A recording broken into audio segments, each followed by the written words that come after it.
Alright, we got a blockbuster of a comparison coming for you here.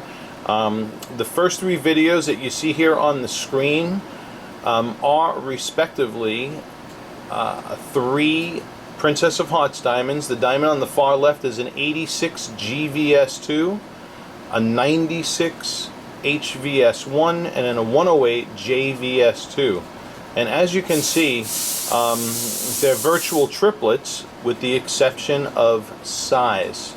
Alright, we're going to take a little gander. I might take a little shot against the flat white background to show you the color difference from G, H, and J a little bit later in this clip. But you can see optically, this is a great demonstration of the consistency of the Princess of Hearts diamonds. They're all beautiful. They're all gorgeous. Okay, smoking hot. Now, what makes this comparison a little bit more interesting are the next two diamonds we're going to be introducing. And this here is a 104 FVS1, and this is a Solasfera Princess cut. Alright, another optical powerhouse. Both of these diamonds that you're looking at represent two different types of appearances within the realm of diamonds with the rarest optics in the world when it comes to squares. So you got a 108 JVS2 Princess of Hearts and a 104 FVS1 Solasfera Princess cut. Top of the line beauties. That's a tough comparison. Alright. So the Princess of Hearts emphasizes fewer, broader flash or bolder reflections.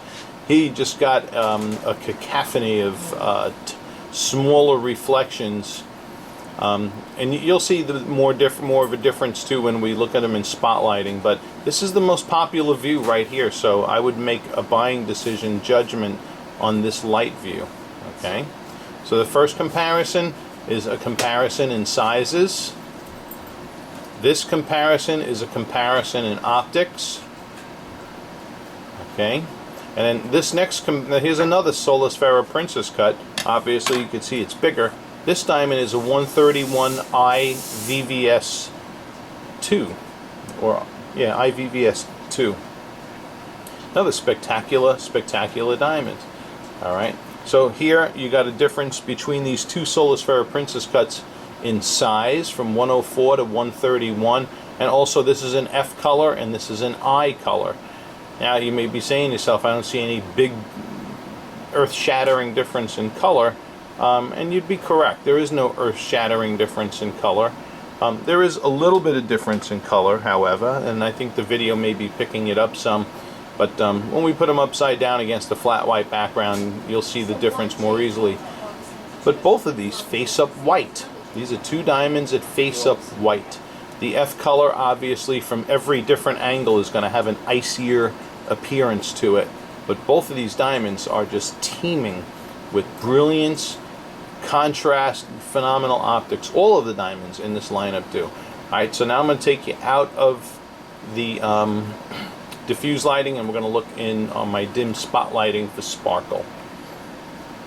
Okay. And as you can see, the dim spotlighting really emphasizes the broad reflections. All of them just doing the do. By the way, this is some of the best in this lighting, apples for apples, some of the best fire and sparkle that you'll see in a square. Okay, and these are comparable to like your round hearts and arrow squares, very along that idea. Hearts and arrows rounds, I should say. Now, watch when we bring these Solasfera Princess cuts in here. Boink!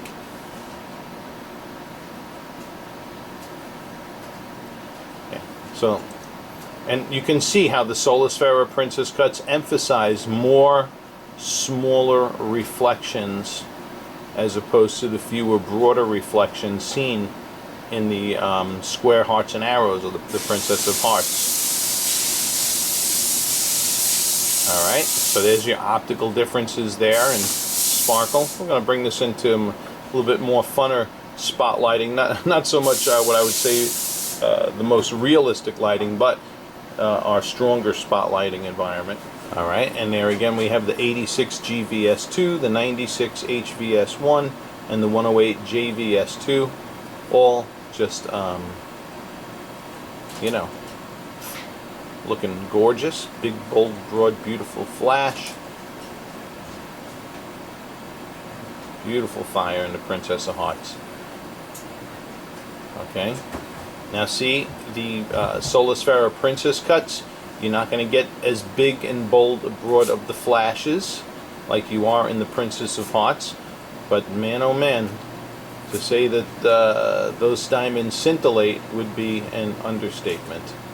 They got mega scintillation. Okay. So that covers our indoor lighting environments. We're going to cover one more lighting environment. I'll put like just for a comparison, I'll put that Princess of Hearts next to this Princess cut, and when we look in natural diffused daylight from outdoors, but we're going to look at color comparisons now too against the flat white background.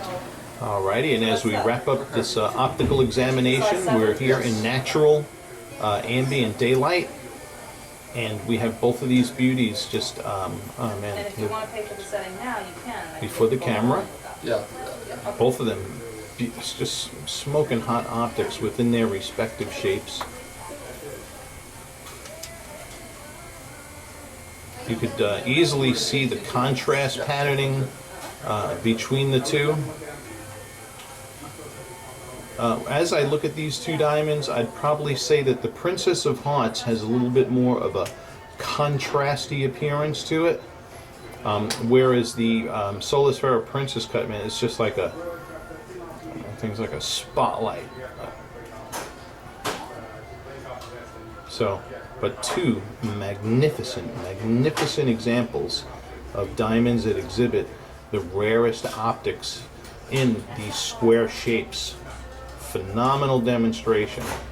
Very few places in the world, and in fact I think we're one of the only place in the world where you could actually see this comparison side by side between these two very rarely cut diamonds. Okay, so picking from the optics, as you can see, between these two cuts is simply a matter of preference.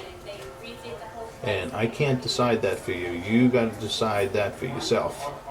I stand behind each of these, of course, with, rock solid guarantees that are second to none in the industry.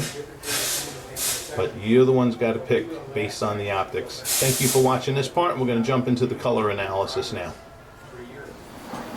Alrighty, now in the same order that we had them in on the tray, here's your 86 GVS2, 96 HVS1, 108 JVS2, 104 FVS1, and 131 IVVS2. Okay, so G, H, J, F, and I.